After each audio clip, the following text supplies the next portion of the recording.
They said she was cursed. They said no woman could ever commit a sin so dark. But what they didn't know was that her secret was buried beneath the very soil she walked on every day. Years ago, with trembling hands, a mother pushed dirt over her own baby's face. Alive. She swore no one would ever know. She swore the past would stay silent. But time is not merciful. Because one night, when her hair had already turned gray, someone knocked on her door. And when she opened, she saw the face of the very child she thought was gone forever.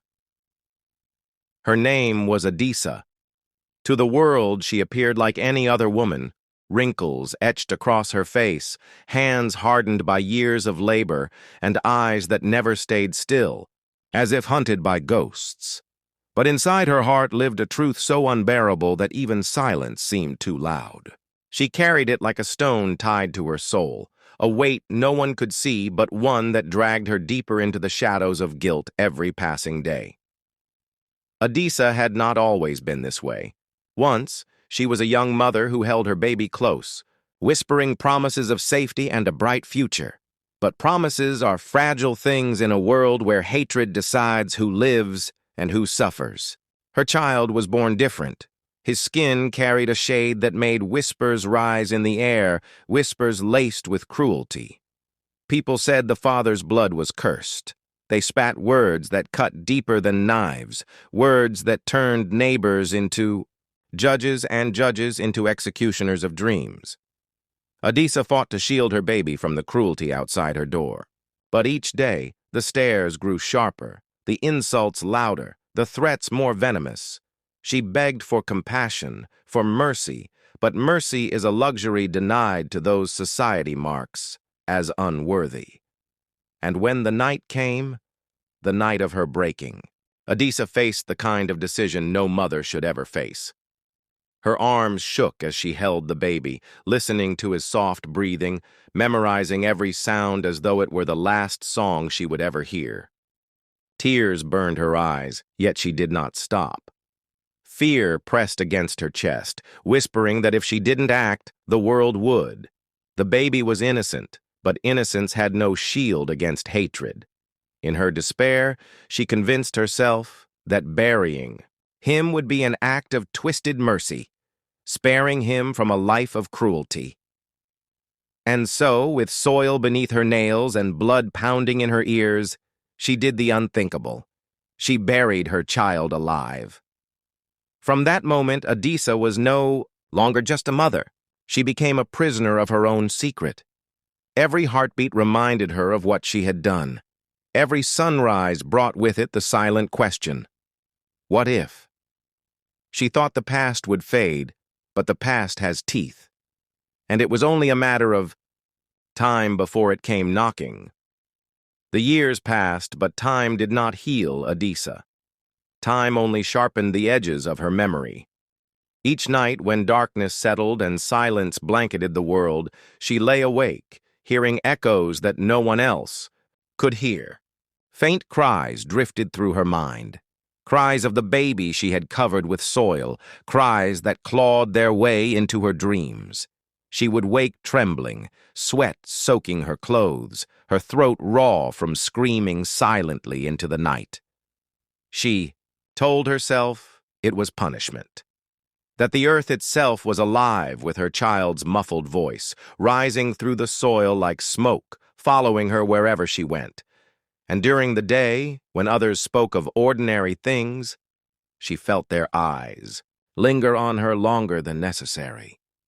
She feared they somehow knew, that her sin lived in her face, that guilt made her recognizable.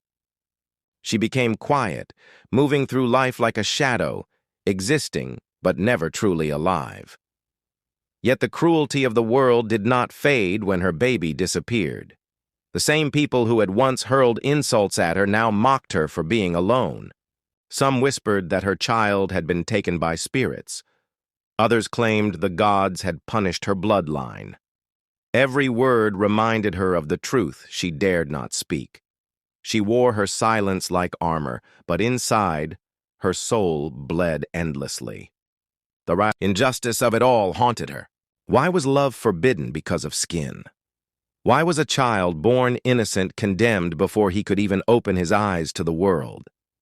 She replayed those questions over and over, but no answer came.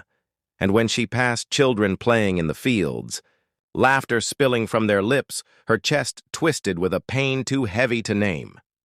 She imagined what her son would have been like, how his laughter might have sounded, how his feet might have carried him across the earth.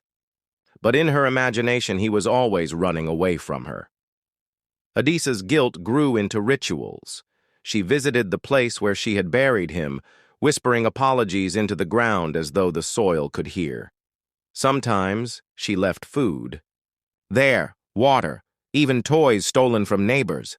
She told herself it was an offering to his spirit, a way of easing his suffering wherever he might be. But deep down, she knew no offering could erase the truth. Still, something inside her began to change.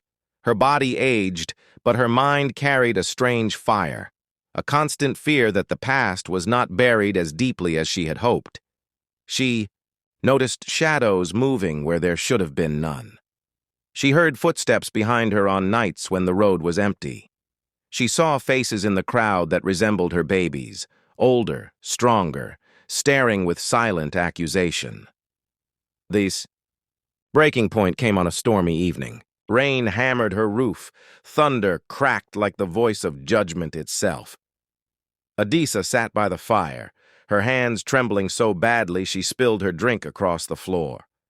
She pressed her palms to her ears, but still, through the storm, she heard it, a cry. Not of an infant, but of something older, deeper. A voice shaped by years she had stolen. Her heart pounded as she stumbled to her bed, curling into herself like a child. She whispered into the darkness, "Forgive me." But the cries only grew louder, and then they stopped. Silence returned, but it was heavier than before. A silence that did not comfort, but warned. For in that silence, Adisa realized something chilling. The past no longer lived in her dreams alone. It was moving toward her, step by step, with the patience of a predator. And when the first knock finally came at her door, she knew. The past had found her. The knock came again, slow, heavy, relentless. Adisa froze, her chest rising and falling in quick, shallow breaths. For years she had lived in fear of this sound, though she never dared to admit it. She told herself she feared thieves, neighbors, or perhaps officials. But deep inside, she knew the truth. She feared him. Her legs trembled as she shuffled toward the door. Each step was a battle, her body whispering, "Don't open it," but her guilt screaming, "You must." When her fingers brushed the wooden handle, her vision blurred with tears. The knocks stopped. A silence followed. The kind of silence that felt alive, as though something on the other side was waiting, listening. With trembling hands, she pulled the door open. And there he stood. A young man, tall, strong, his skin marked by the very shade she had once feared society would despise.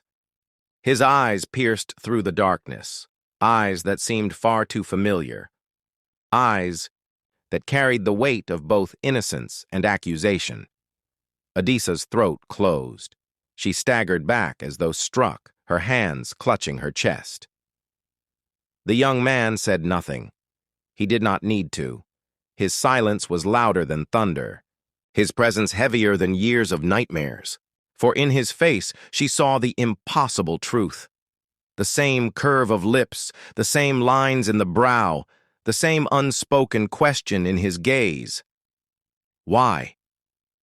Adisa dropped to her knees, the floor cold against her skin. Memories flooded her. Soil, beneath her nails, the muffled cries, the silence that followed. But how could he be here? How could a child buried in the earth stand now as a man before her? Was this a spirit, a curse, or had the world in its cruel twist returned the very life she had tried to erase? Her lips trembled, but no words came, only sobs. For in that moment, Adisa realized the truth. The past does not die. It grows, it waits, and sometimes it comes back to your doorstep. Adisa could not lift her head. Her sobs broke the night air, her body trembling under the weight of shame that no words could carry. The young man stood motionless, a silent witness to her collapse. And though he did not speak, his presence was louder than any judgment. He was not just a man. He was the living shadow of every choice she had made, every fear she had surrendered, to every injustice she had allowed to define her. For years, she had told herself that burying him was mercy, that it was protection from a cruel world. But staring at him now, alive, strong, and unbroken, she realized the terrible truth. She had not saved him. She had betrayed him, and worse, she had betrayed herself. She wanted to ask how. How had he survived? Who had found him beneath the earth? What hands had rescued the child she abandoned to silence? But the questions died on her lips, for answers no longer mattered. What mattered was that he stood here, proof that life is stronger than hatred, proof that innocence can survive even when the world conspires against it. The young man's eyes did not soften, nor did they harden. They simply were. A mirror in which Adisa saw everything she wished to forget. And as she fell deeper into her sobs, a realization carved itself into her heart. The cruelty that forced her into fear, the voices that told her her child was cursed, were the true killers. Racism had not only tried to bury her baby, it had buried her spirit, her motherhood, her very humanity. But now, as she knelt before the son she once abandoned, she understood something devastating, yet liberating. Hatred does not win unless we let it. Fear does not rule unless we surrender to it. And silence is the sharpest blade of all. The night stretched on, heavy and unending. The young man eventually turned and walked away, his footsteps fading into the darkness. He left her with no words, no forgiveness, no condemnation, only the weight of truth.